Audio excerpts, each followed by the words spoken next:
میں ہوں واجد نواز ڈھول اور آپ دیکھ رہے ہیں سانول نیٹ ورک۔ ناظرین، یہ 2018 کی بات ہے جب جہانگیر ترین کا جہاز آتا، الیکٹیبلز کو لوڈ کرتا اور پھر بنی گالا جا کے لینڈ کرتا تھا۔ گلے میں انصافی مفرل سجائے یہ الیکٹیبلز وکٹری کا نشان بنانے، کپتان کے ساتھ تصویر بناتے اور یوں انہیں جان کی امان مل پاتی۔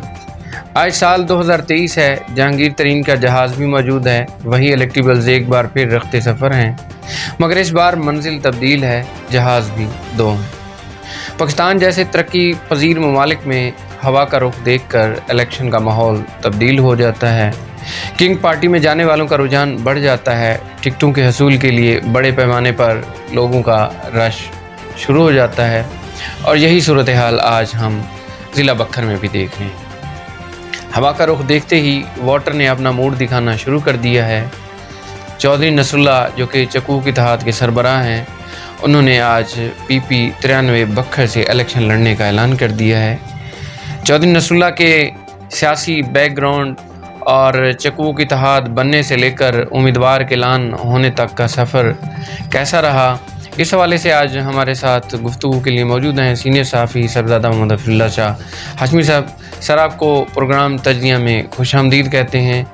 چودھری نصر اللہ نے نوانی گروپ کی بڑی طویل رفاقت کو خیر آباد کہہ دیا ہے اور اب وہ حلقہ PP 93 بکھر سے MPA کے امیدوار ہیں۔ آپ اس نئی ڈیولپمنٹ کو کس نظر سے دیکھتے ہیں؟ بسم اللہ الرحمن الرحیم۔ واجد بھائی بہت شکریہ۔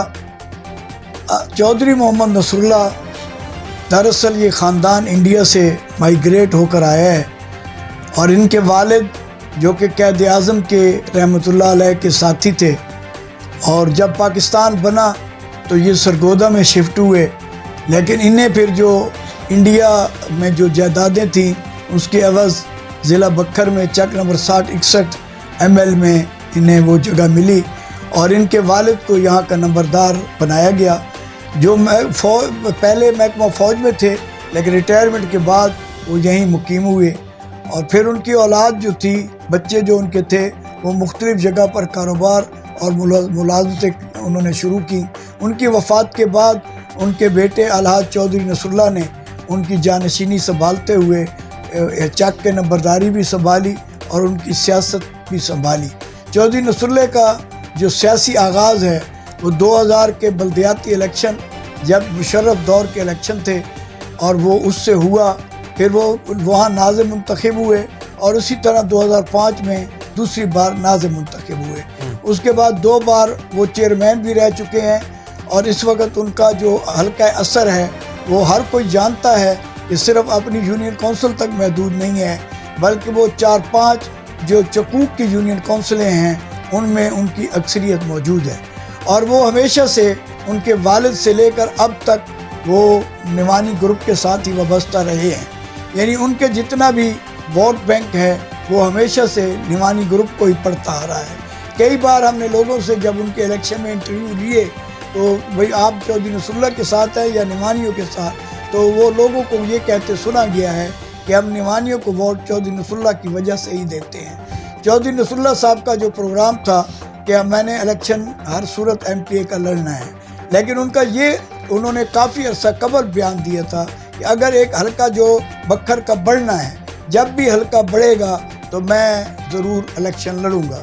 جب حلقہ بڑھ گیا تو ان کے بھائیوں نے اور چودھری نصر اللہ نے نوانی برادران سے بات کی کہ اب ہمارا حق بنتا ہے کہ جب ہم نے آپ کی اتنی خدمت کی ہے، اب اس حلقے سے ہمیں الیکشن لڑوایا جائے، لیکن ان کی طرف سے کوئی جواب نہ ملنے پر آج چودھری نصر اللہ صاحب نے بالآخر حلقہ PP 93 سے الیکشن لڑنے کا اعلان کرتے ہوئے نوانی گروپ کو خیر آباد کیا۔ شاہ صاحب، چودھری نصر اللہ کے PP 93 بکھر سے امیدوار بننے سے آپ کا کیا خیال ہے کہ صرف نوانی گروپ کے لیے یہ کوئی نقصان، سیاسی نقصان ہو سکتا ہے، یا پھر چونکہ چکوک اتحاد بنا ہے تو اس اتحاد میں تو پھر اینٹی نوانی جو بھی دھڑے تھے چکوک میں تو وہ بھی ان کا ساتھ دے رہے تھے، اس حوالے سے بھی آپ کے پاس کوئی اطلاعات ہیں؟ واجد بھائی، جیسا کہ ہم پہلے بھی کافی تبصرہ کر چکے ہیں اس بات پر کہ اس سیٹ پر خاصا اثر چکوک کی آبادی کا ہے، چکوک کے ووٹوں کا جو ہے وہ خاص اثر ہے، کیونکہ یہ حلقہ زیادہ تر چکوک کے ووٹوں پر مشتمل ہے۔ اب جب چکوک اتحاد کے سربراہ ہیں چودھری نصر اللہ صاحب، اور اگر وہ متحد رہتے ہیں تو میرے خیال میں کہ چکوک میں جو نوانیوں کو ووٹ ملتا ہے اس سے زیادہ ووٹ ڈھانڈلا خاندان کو بھی وہاں چکوک سے پڑتا ہے. تو کیونکہ آبادکار جو تھے وہ زیادہ تر مسلم لیگ کے ساتھ بھی ان کا تعلق رہا ہے، لہٰذا وہ مسلم لیگ کی وجہ سے ہی ڈھانڈلوں کو پسند کیا کرتے تھے. تو اس سے لامحالہ اگر نوانیوں کو نقصان ہوگا تو ڈھانڈلوں کو بھی نقصان، ان کے امیدوار بننے سے نقصان ہوگا. اور پھر جو زیادہ ایک شاید کسی کو معلومات بہت کم ہو کہ چودھری نصر اللہ صرف چکوک میں ہی نہیں بلکہ اس وقت بیل میں اس کی 150 کنال رقبہ موجود ہے، اور وہاں ان کا ڈیرا بھی بنا ہوا ہے، وہ زیرے بھی ہیں اور اس کا کافی اثر رسوخ ہے. اسی طرح دیگر جو پیر اصحاب ہو گیا اور عنایت آباد وغیرہ یونین کونسلیں ہیں، وہاں بھی ان کے رقبے بھی ہیں اور وہاں ان کے تعلقات بھی ہیں. تو اس طرح وہ علاقہ کچا اور علاقہ تھل اور چکوک میں وہ دونوں گروپوں پر اثر انداز ہو سکتے ہیں. شاہ صاحب، کوئی بھی جب وفاق میں حکومت بنتی ہے تو اس میں وفاق کا پنجاب کا بڑا اہم کردار ہوتا ہے. حالیہ جو سینیریو بنتا جا رہا ہے کہ ٹکٹ کٹاؤ، لین بناؤ، کنے کنے جانا، جاتی عمرہ، یہی حال 2018 میں تھا کہ ٹکٹ کٹاؤ، لین بناؤ، کنے کنے جانا، بنی گالا. تو ابھی جو صورتحال بنتی جا رہی ہے، کل بھی ایک سابق جو صوبائی وزیر رہے ہیں، پھر وفاقی وزیر داخلہ بھی رہے ہیں، رانا ثناء اللہ کی طرف سے ایک پریس کانفرنس کی گئی ہے. تو اس میں تو مسلم لیگ نون میں شامل ہونے والے ممبران کی زیادہ تر تعداد جو ہے استحکام پارٹی کی. تو آپ کا کیا خیال ہے؟ ایک تو یہ بتائیے گا، اور اسی سے انٹرلنک سوال ہے کہ کیا ضلع بکھر کو مسلم لیگ نون نے اوپن چھوڑ دیا ہے؟ اگر نہیں چھوڑا تو پھر یہ ٹکٹ جو ہے کس کے پرڈے میں جاتے دکھائی دے رہے ہیں؟ واجد بھائی، پہلے میں آپ کو اس بات کا جواب دے دوں کہ اس دفعہ جب میاں نواز شریف صاحب وطن واپس آئے اور انہوں نے جو پہلی میٹنگ کی تھی مسلم لیگ کی اعلیٰ قیادت کی، انہوں نے ایک بات طے کیا تھا کہ ہم نے کوئی حلقہ اوپن نہیں چھوڑنا، کہ یہ لوگ ہم سے کام کرواتے ہیں. جب مسلم لیگ کا دور آتا ہے تو ممبران اسمبلی کام کروانے کے بعد اور پھر یہ کسی اور پارٹی میں چلے جاتے ہیں جب یہ دیکھتے ہیں کہ فلاں پارٹی کامیاب ہو رہی ہے. لہٰذا جو بھی ہو، ہم ہاریں یا جیتیں، ہر حلقے میں ہم نے ٹکٹ پہ ہی الیکشن لڑوانا ہے. تو اس لحاظ سے انہوں نے، چونکہ میں نے آپ کو پہلے بھی بتایا ہے کہ نوانی خاندان ایک پارٹی کے ساتھ منسلک ہے، اب اس پارٹی کا اقتدار میں کتنا حصہ بنتا ہے آنے والا وقت ہی بتائے گا. اور جو مسلم لیگ ہے وہ ڈھانڈلوں کے ساتھ ان کا رابطہ ہے. معلوم یہ ہوا ہے کہ ڈھانڈلوں نے 2 دن کا وقت مانگا ہے. پہلے انہوں نے کوشش کی تھی کہ حلقہ کو اوپن چھوڑا جائے، ان کے جو 3 MPA کے اور 1 MNA کا حلقہ ہے، لیکن اس سے مسلم لیگ نے میری معلومات ہے کہ انکار کر دیا ہے. اور پھر ایک پرابلم جو میرے خیال میں ملک غضنفر چھینا کا بن رہا تھا، اس میں بھی انہوں نے جو بیان حلفی نون لیگ کے رہنما کے خلاف سپریم کورٹ میں دیا ہوا تھا، اس پہ بھی غالباً معافی تلافی کا کوئی سلسلہ ہو چکا ہے.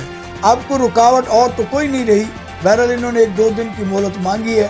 اب دیکھتے ہیں کہ یہ مسلم لیگ کے ٹکٹ یہ لیتے ہیں یا پھر کسی کو ٹکٹ ضرور دیں گے. میں نہیں سمجھتا کہ اس وقت کی جو میری معلومات ہیں کہ وہ حلقے کو اوپن چھوڑیں. ہاں، ایک وجہ یہ بھی ہوتی ہے شاہ صاحب حلقہ اوپن نہ کرنے کی کہ جو مخصوص نشستیں ہوتی ہیں اس کے لیے پارٹی کا ٹوٹل حاصل کردہ ووٹ جو ہے وہ ریکوائرڈ ہوتا ہے. اس کے مطابق اسپیشل نشستیں جو ہوتی ہیں، مخصوص نشستیں، وہ دی جاتی ہیں. تو ہر جماعت کی کوشش ہوتی ہے کہ چاہے اسے کم مقدار میں ہی ووٹ پڑے تو اس کا کینڈیڈیٹ جو ہے وہ ہر ضلع میں، ہر علاقے میں، ہر حلقے میں ہونا چاہیے. یہ بات آپ کی بالکل درست ہے. اب میں آتا ہوں آپ کے دوسرے سوال کی طرف. ہونا تو یہ چاہیے، ہمارے ملک کو 76 سال بنے ہوئے ہو گئے ہیں. قائد اعظم رحمۃ اللہ علیہ کوئی زندگی وفا نہ کی اور وہ 1 سال بعد چل بسے. اب تک اس ملک میں جمہوریت مضبوط نہیں ہوئی. ہم زیادہ تر تسلط میں رہے ہیں کہ جو لوگ آج تک ہمیں اپنی تسلط میں رکھے ہوئے ہیں.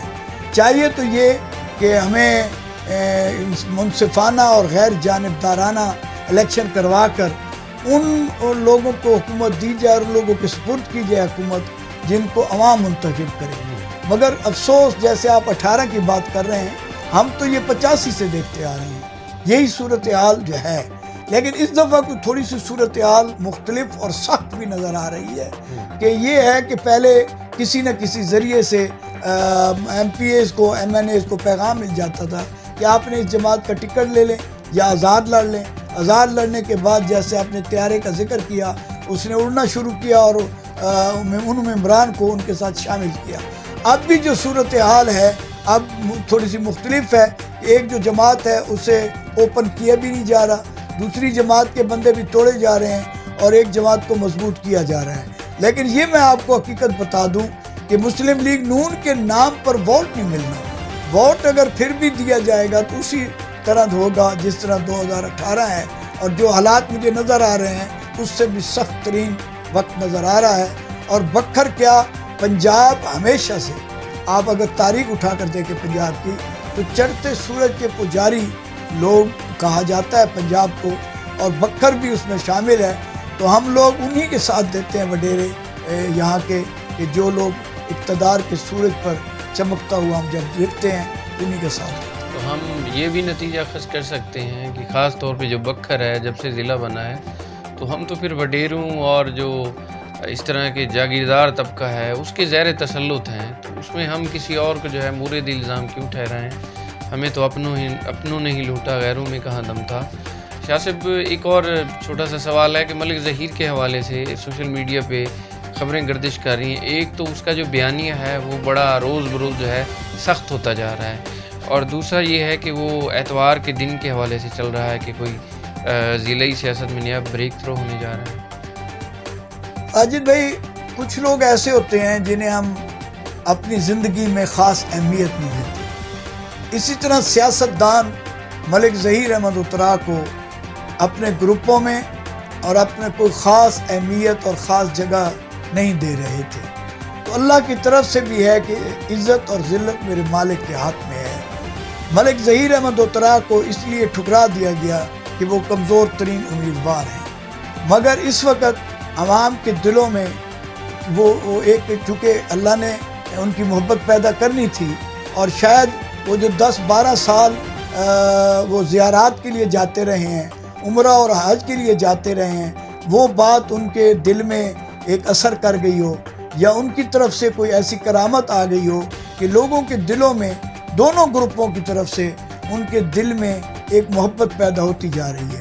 اور اس طرح آئے روز دیکھا جا رہا ہے کہ ملک ظہیر اترا ایک ہیرو کی حیثیت اختیار کرتے جا رہے ہیں. اب آگے چل کے دیکھیں کہ کیا بنتا ہے, لیکن اس وقت یہ ایک حقیقت ہے کہ ملک ظہیر اترا اس وقت ہیرو ہیں, اور ہر سیاسی گروپ کی اور ہر پارٹی کی ایک ضرورت بن چکی ہے. جی ناظرین, ضلع بکھر کی بدلتی سیاسی صورتحال کے حوالے سے ہم آپ کو پروگرام تجزیہ میں نئی اپڈیٹس دیتے رہیں گے. آپ ہمارے ساتھ جڑے رہیے گا. اپنے میزبان واجد نواز ٹھول کو اجازت دیجیے. اللہ حافظ. پاکستان زندہ باد. پاک فوج پہنگام.